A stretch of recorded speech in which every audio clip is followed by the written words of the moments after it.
Obviously at that point you were probably being told, as a lot of people were, that this is already a done deal, that Kyiv will fall, that Ukraine will collapse, that Putin will get what he wants. If you think back to that time, what would you have thought were the chances that 3 years and a bit from then you'd be sitting on the stage at the Odessa Opera House?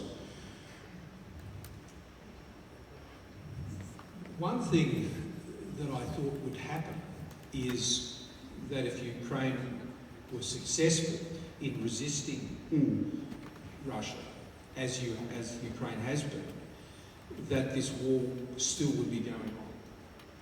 And that's where we do find ourselves. Whether I would have been sitting in this auditorium or not, never really occurred to me. I was always very keen to come here after my involvement early on after the invasion. I'm deeply appreciative to Lord Ashcroft and others for the opportunity now to finally come. And one of the primary reasons I have is to share some views, but as others have remarked, to basically say we can come here, we can stand here with Ukraine. Australia has done so from the very first day, and I'm pleased to be able to be here and send that message of encouragement again.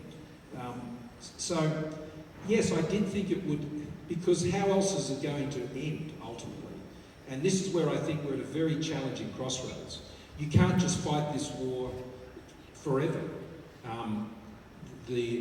I can understand why you'd want to, and because of what's at stake, and I have no doubt that that's in the heart of every Ukrainian.